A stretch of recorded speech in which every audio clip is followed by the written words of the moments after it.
जी मुस्कान बता रही है, खुशी भीतर से हो रही है राइजिंग राजस्थान। बिल्कुल हो रही है। देश प्रगति करे, राज्य प्रगति करे तो खुशी का माहौल बनता है। राजस्थान आज के दौर में कितना बेहतर है और क्या जरूरत है, और ये टेक्नोलॉजी अगर हम लाएंगे तो हमारे लिए वर्ल्ड में एक जगह मिलेगी, ना खाली भारत में। राजस्थान के लिहाज से कितनी पोटेंशियल है, कितना पोटास हम देख पा रहे हैं कि वर्ल्ड में राजस्थान एक अपनी जगह कैसे बनाए। जी, स्टेट बाकी स्टेट भी करें, हम बाकी स्टेट से तो अपना आगे निकल जाए। इसमें मोदी जी का विजन और भजनलाल जी की लगन कितना काम कर सकती है, क्योंकि डबल इंजन हमेशा चर्चा में रहता है। We can not have better prime minister in today's time than the prime minister we have currently. We all know that our current chief minister Bhajanlal ji has the blessings of the prime minister of the country.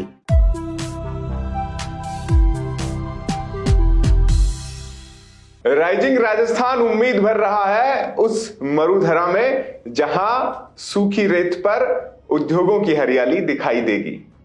बात rising Rajasthan में निवेश के आने, धरातल पर उतरने और नीति और नियत दोनों की। तो खास शख्सियत हमारे साथ हैं अजय डाटा जी, स्वागत है आपका। अजय जी मुस्कान बता रही है, खुशी भीतर से हो रही है राइजिंग राजस्थान की। बिल्कुल हो रही है। देश प्रगति करे, राज्य प्रगति करे तो खुशी का माहौल बनता है जी। और जिस तरीके से राजस्थान सरकार एक माहौल बना रही है, एक वातावरण बना रही है, उसमें लगता है कि सब लोग कमिटेड हैं इस स्टेट को आगे बढ़ाने के लिए।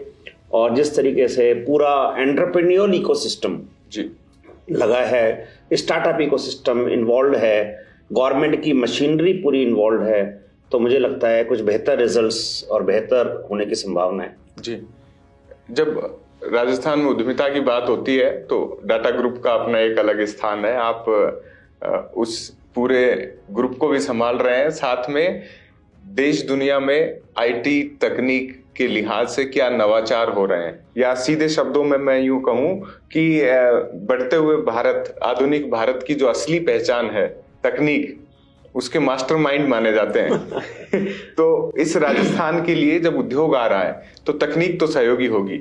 देखिए, एक तरीके से वो उद्योगों की ग्रिस के रूप में हो गई है कि स्मूथली संचालन के लिए बहुत जरूरी है। तो क्या मानते हैं आप, तकनीक के लिहाज से राजस्थान आज के दौर में कितना बेहतर है और क्या जरूरत है? अंकित, जब अपन ने 1999 में इंटरनेट आया था जी, तो इंटरनेट का कोई इतनी पावर हो जाएगी ये कोई नहीं सोचता था जी। और इंटरनेट ने पूरा देश चेंज कर दिया, वर्ल्ड चेंज कर दिया। और अगर अपन इस रूप में इसको देखें तो आज एक mobile phone, WhatsApp, email, Twitter, Insta, Facebook को अगर इंटरनेट में से हटा दें तो इंटरनेट का कोई खास महत्व नहीं बचता है जी। और इंटरनेट है तो ये सारी चीजें वर्ल्ड की लीडिंग एप्लीकेशंस बनती हैं जी। और इसी प्लेटफॉर्म के जरिए सारी गवर्नमेंट सुविधाएं, इवेंट जो हो रहे हैं, जो वार्तालाप हो रही है, वो सब जो है रिवोल्यूशनरी है। इसी को ही अगर हम आगे बढ़ाएं, आज के युग में आर्टिफिशियल इंटेलिजेंस का भी सेम रूप है जी। एक नया वर्ल्ड, एक नया संसार की कहानी लिखी जा रही है और राजस्थान को उसमें पूरी तरीके से पार्टिसिपेट करना चाहिए। राइजिंग राजस्थान एक शुरुआती रूप में देखा जाना चाहिए कि नए नए उद्योग आए, नई इंडस्ट्री आए, लेकिन जो ये चेंज ऑफ वर्ल्ड है, चेंज ऑफ नई टेक्नोलॉजीज है, उसको भी फोर फ्रंट में लाना चाहिए। और ये टेक्नोलॉजी अगर हम लाएंगे तो हमारे लिए वर्ल्ड में एक जगह मिलेगी, ना खाली भारत में जी। और ये एक नया भविष्य लिखने वाली बात है। इसके बारे में थोड़ा सा और विस्तार से बताएं आप कि क्या समझे कैसे। क्या होता है, क्योंकि ये इंटरव्यू मैं मान सकता हूं कि सरकार के जो निर्णयात्मक व्यक्ति हैं वो भी देखेंगे। क्या होता है कि आज एक समय था जब बैंक वाला स्ट्राइक कर देता था कि कंप्यूटराइजेशन नहीं होना चाहिए जी, और आज अगर आप कंप्यूटर हटाएंगे तो स्ट्राइक हो जाएगी जी। बिल्कुल, ये कंप्लीट एक्सट्रीम है ऑन बोथ साइड्स जी।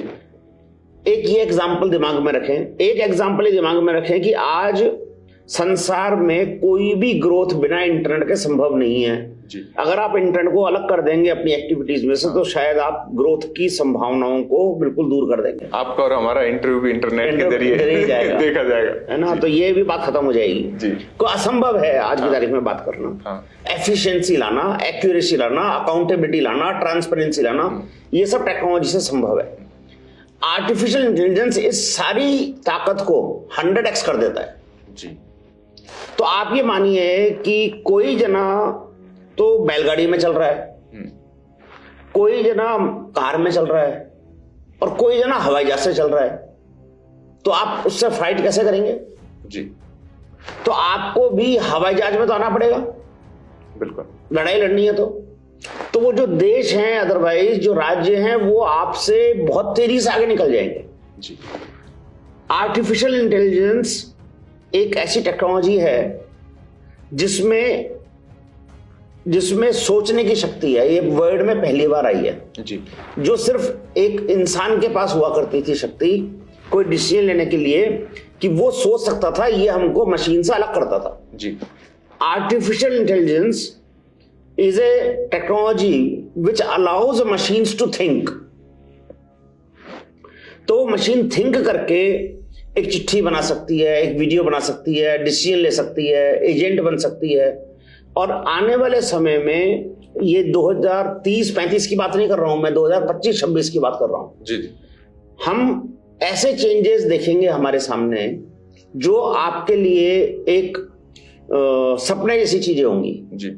ये ऐसा कैसे हो रहा है, लेकिन होगा। आप बात कर रहे होंगे, आपको लगेगा मैं किसी इंसान से बात कर रहा हूं, पूरी कम्युनिकेशन होने के बाद भी आपको नहीं पता पड़ेगा कि आपने किसी इंसान से बात नहीं की है। अभी तक रोबोट ने कुछ रोबोट्स को हैक भी कर लिया था। तो ये सब काम होंगे जी। तो ये जो रिवोल्यूशनरी चीज है, तो आप ये समझिए कि अगर मशीन ऐसे बात करने लग जाए तो 24 घंटे 365 दिन न्यूज भी पढ़ी जा सकती है बिना किसी इंसान के। बिना किसी इंसान के कॉल सेंटर एजेंट भी बन सकता है जी। बिना किसी इंसान के पुलिस भी बात कर सकती है। तो सोचिए कि रेड लाइट पे एक आदमी खड़ा हुआ है जो इंसान की तरह से बात कर रहा है, चालान भी काट रहा है जी। और वो एनालाइजर भी चेक कर रहा है, उसकी फोटो को भी एनालिसिस कर रहा है और वो बता रहा है, और वो कोई आदमी रियल में है ही नहीं जी। ये एक छोटा सा एग्जांपल दिया कि आसानी से समझ में आ सके। ये बहुत डीप है टेक्नोलॉजी में, बहुत डीपर है। राजस्थान से जुड़ी संभावना कितनी है? क्योंकि मैं इसलिए सवाल हो जाता है, कुछ दशक पहले जब मैं जब दैनिक भास्कर में था तो मैंने आपका एक इंटरव्यू लिया था, तब आपने इन संभावनाओं के बारे में बात की थी और तब एक शुरुआती दौर सा था। उस वक्त ये भी था कि बेंगलोर जो आज आईटी हब है, जो पिछले 1-2 दशक में ही बना है, वो संभावनाएं जयपुर में ज्यादा देखी जा रही थी दिल्ली से नजदीकी की वजह से, और यहाँ सब कुछ अच्छा था। लेकिन वो जो डेवलपमेंट आईटी का राजस्थान में इंफ्रा के लिहाज से, इंडस्ट्री के लिहाज से होना चाहिए था, वो थोड़ा खिसक के उधर चला गया। हालांकि संभावना अभी भी है और वर्ल्ड वाइड है। तो आप क्या मानते हैं कि इनमें राजस्थान के लिहाज से कितनी पोटेंशियल है, कितना पोटास हम देख पा रहे हैं? मुझे ऐसा लगता है जो ज्यादा एक्सपीरियंस लोग हैं शायद उनको ये बात अच्छी ना लगे कि जो आज से 10 साल पुराना काम करने के तरीका का एक्सपीरियंस है जी, उसकी कोई खास वैल्यू नहीं रहेगी आने वाले समय में। काम करने के तौर तरीके चेंज होने चाहिए। बिल्कुल। राजस्थान ने अनफॉर्चुनेटली उतनी स्पीड नहीं पाई है जितनी पा सकता था या पा सकता है जी। हमारे यहाँ पर 5000 स्टार्टअप्स हैं और एक स्टार्टअप में करीब 10 लोगों की जॉब एवरेज में लगती है, तो 50,000 लोगों की जॉब स्टार्टअप दे रहा है। अगर मुझे 50,000 की जगह 5 लाख करना हो जी, तो मुझे 50,000 स्टार्टअप चाहिए। बिल्कुल। 50,000 स्टार्टअप्स करने के लिए मुझे क्या करना होगा? मेरे पास में करीब 50 डिस्ट्रिक्ट्स हैं जी। हर डिस्ट्रिक्ट में मेरे को 15, 20, 10 स्टार्टअप चाहिए और बड़ी जो शहरें हैं वहां पर मुझे 100, 200, 300 स्टार्टअप चाहिए जी। मेरे को 50,000 नहीं करें, हम 20,000 स्टार्टअप पे आए। अगर हम जॉब गिवर से जॉब सीकर्स बना देंगे, जॉब सीकर्स को जॉब गिवर बना देंगे जी, तो 2 काम कर रहे हैं हम। एक तो हम हमारी रेवेन्यू बढ़ा रहे हैं और ये सब टेक्नोलॉजी ड्रिवन है जी। बिना टेक्नोलॉजी के कुछ नहीं होता है स्टार्टअप में। बिल्कुल। और दूसरा, नौकरी मांगने वाले लोग कम हो जाएंगे। ये हम सबको पता है, लेकिन फोकस किसका है? हर कलेक्टर का टारगेट होना चाहिए, हर डिविजनल कमिश्नर का टारगेट होना चाहिए, हर एमएलए का टारगेट होना चाहिए कि आपको स्टार्टअप्स को प्रमोट करना है, एंटरप्रेन्योर्स बनाने हैं, नवाचार करना है। और अगर एक कंपनी 50,000 में से जी हमारी एप्पल जैसी बन गई, माइक्रोसॉफ्ट जैसी बन गई, बिल्कुल, तो हम देश की भविष्य चेंज करेंगे। इसका मैं एक एग्जांपल देता हूं जी।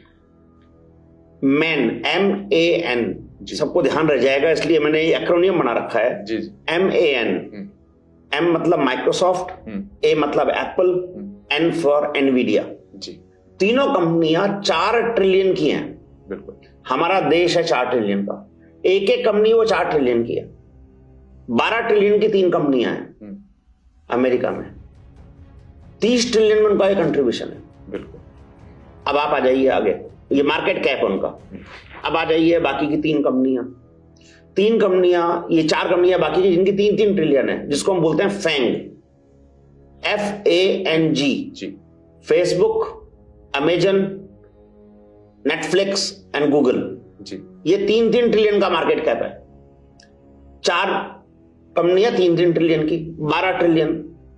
12 ट्रिलियन की मार्केट कैप की 4 कंपनियां, 12 ट्रिलियन की 3 कंपनियां, 24 ट्रिलियन का मार्केट कैप 7 कंपनियों के पास हो। 7 कंपनियों के पास है, सारी अमेरिका में है। जी।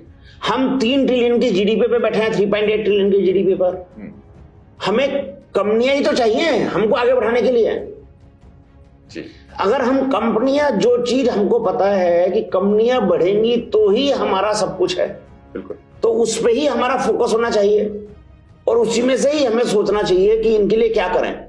हमारी कंपनियों के इतने बड़े मार्केट कैप हो, इतना बड़ा एम्प्लॉयमेंट हो, इतना बड़ा इंपैक्ट हो कि हम, और वो राजस्थान से आए। जी। ये टारगेट किस ब्यूरोक्रेट के पास है, या किस मिनिस्ट्री के पास है, या किस ग्रुप के पास है? कहां है वो टारगेट? वो लोग जो हैं वो लगातार बैठे हैं।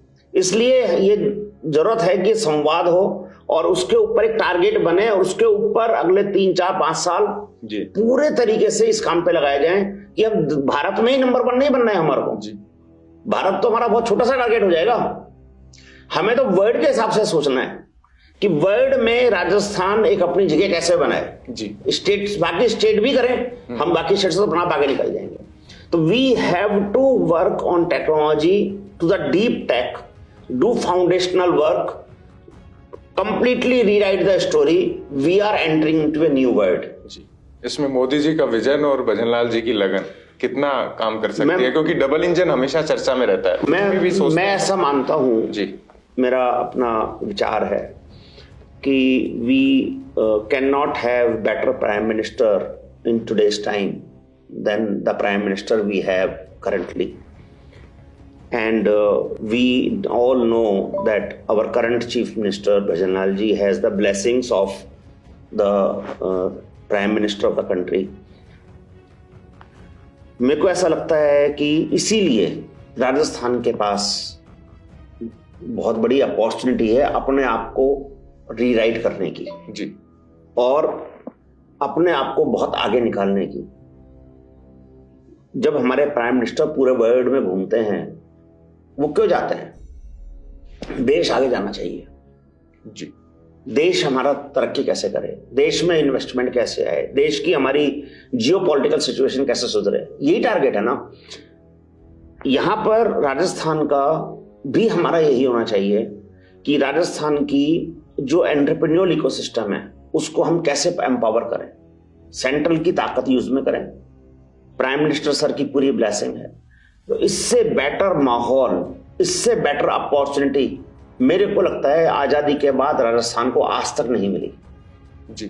ये आज ये मिली है। अगर हम इसको यूज नहीं करेंगे तो राजस्थान का दुर्भाग्य होगा।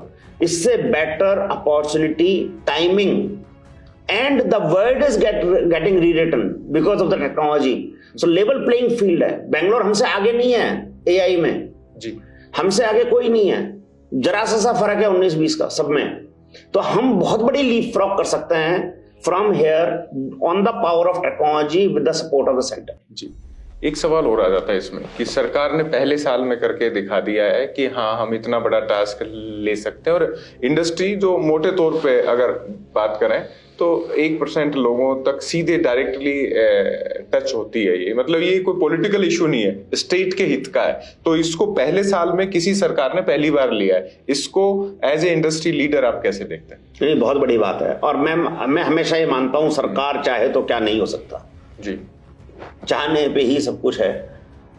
इतनी बड़ी ताकत हाथ में होती है, सेंट्रल साथ में है, तो मुझे ऐसा लगता है कि पूरा स्टेट की मशीनरी अगर साथ में लगती है, और मैं एज ए इंडस्ट्रियलिस्ट जब मैं देखता हूं कि लिस्ट देखता हूं एंटरप्रेन्योर्स की कौन कौन आ रहे हैं जी, तो मुझे लगता है कि एक बहुत ही अच्छा माहौल फॉर इंडस्ट्री बन रहा है।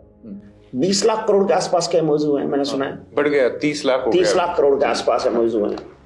मैं कहता हूं 30 लाख करोड़ में से 3 लाख करोड़ भी धरातल पे आते हैं जी, छोटा नंबर नहीं है, बहुत बड़ी बात है। परसेंटेज वाइज भी हाई हो जाएंगे अगर 10% आ गया तो। 3 लाख करोड़ और आ जाएंगे, मुझे नहीं लगता क्यों नहीं आएंगे। 3 lakh crore is a very very big number two achieve in state. देश काया पलट जाएगी जी। 3 लाख करोड़ के अगर हमारे यहाँ पर प्रोजेक्ट्स आ जाते हैं, नए एम्प्लॉयमेंट्स आएंगे, नई टर्नओवर आएगी, नई रोजगार आएंगे, नए मशीनरी आएंगी, नए रेवेन्यूज बनेंगी, नए मकान बनेंगे, बहुत कुछ नया होगा। तो 3 लाख करोड़ भी हम राजस्थान में ले आए, ये मानिए हम राजस्थान भी नया लिख रहे हैं जी, इसका भविष्य भी नया ही लिख रहे हैं, और एआई के आने से नया वर्ड लिखा जा रहा है। आप ये मान के चलिए, हमको बिल्कुल ऐसे देखना चाहिए कि सब कुछ नया होगा, नए तरीके के होंगे, नए व्यापार करने के तरीके होंगे, नए वार्तालाप करने के तरीके होंगे, नए तरीके से नई ट्रेजेक्टरी बनेगी, नई हायरार्की बनेगी, नई लिस्टें बनेंगी, और इसमें हम सबको अपॉर्चुनिटी है राजस्थान को कहीं टॉप में लाने की। इस मौके को खोना नहीं चाहिए। बिल्कुल। कोई ऐसी चुनौती जो आप मानते हो जो दूर होनी चाहिए, और ये शो उसमें सहायक भी रहे, सरकार तक आवाज भी पहुंचे कि हाँ ये चीजें ये ठीक कर लो, गाड़ी दौड़ पड़ेगी, ये जो संभावना है सब कैश हो जाएंगे?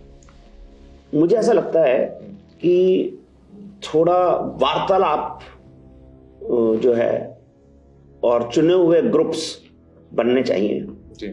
और जैसे डोनाल्ड ट्रंप ने अमेरिका में एक डॉज बनाया है, डिपार्टमेंट ऑफ गवर्नमेंट एफिशिएंसी, बड़ी चर्चा है वर्ल्ड वाइड उसकी।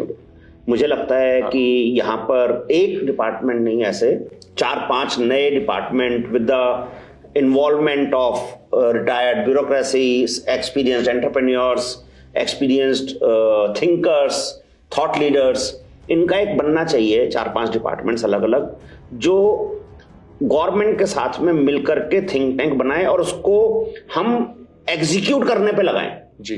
हम जैसे 30 लाख करोड़ में से हम कह रहे हो 3 लाख करोड़ भी हो गए तो बहुत अच्छा है, ऐसा ही हम सारे एफर्ट करेंगे, जरूरी नहीं है सारे सक्सेसफुल हों, लेकिन अगर हमने कुछ मीनिंगफुल इंपैक्ट ले आए, it will change the trajectory of the state, and that is very important. तो मेरे को लगता है एक काम जरूर करना चाहिए कि हमारा वार्तालाप जरूर चालू करना चाहिए, और करने से झिझकना नहीं चाहिए, उस पर थोड़े पैसे ज्यादा लगाने चाहिए, वेस्ट हो जाए तो कोई खास बात नहीं है, लेकिन वो स्टेट में ही तो है पैसे, लेकिन हमारे को हर चीज का रिजल्ट जरूरी ना मिले, लेकिन जो मिलेगा वो बहुत बड़ा मिलेगा।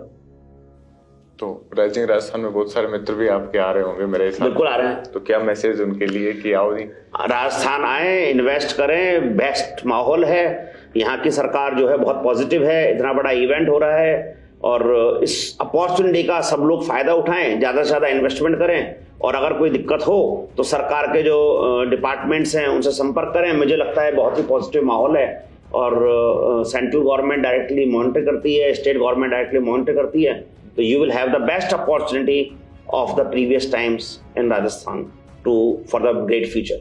मैं जब सेशन देख रहा था तो लास्ट सवाल इसी से ले लेते हैं, उनमें आपका भी नाम था उसके लिए भी इनवाइट करें, क्योंकि 10 दिसंबर को होने जा रहा है। नहीं, बहुत बढ़िया इवेंट हो रहा है। मैं स्टार्टअप्स को इनवाइट करूंगा उसके अंदर कि स्टार्टअप्स और यंग बच्चे आए उसके अंदर। 10 तारीख को 2:30 बजे इवेंट है। मैं चर्चा में रहूंगा। विजय शेखर शर्मा जो पेटीएम के फाउंडर हैं और रितेश अग्रवाल जी जो ओयो के फाउंडर हैं, इन दोनों के साथ में हमारी चर्चा होगी। बहुत ही पावरफुल सेशन होने वाला है, और उसके अंदर आपको कुछ जीवन के मंत्र, सक्सेस के मंत्र सुनने को मिलेंगे जो शायद आपके किसी जिंदगी में काम आ सकें और आपको भी एक नई कंपनी, बड़ी नेशनल लेवल की, इंटरनेशनल लेवल की खड़ी करने का मौका मिले। तो बिल्कुल राइजिंग राजस्थान के लिए आप अपने आप को तैयार रखिए और राजस्थान को आगे बढ़ाने में अपना योगदान देते रहिए। अजय डाटा जी, बहुत बहुत धन्यवाद राजस्थान चौक से। Thank you very much. Thank you. तो अब काउंटडाउन शुरू हो गया है, ऐसी खास शख्सियतों से आपको मिलाते रहेंगे और राइजिंग राजस्थान में क्या होने जा रहा है, क्या हो रहा है और कैसे राजस्थान की एक सुनहरी तस्वीर आपके सामने आने वाली है, उस पर भी राजस्थान चौक निगाहें लगातार रखेगा। फिलहाल के लिए दीजिए इजाजत। हाँ, कमेंट बॉक्स में जरूर बताइएगा कि अजय डाटा जी के दिए गए टिप्स आपको कैसे लगे। नमस्कार।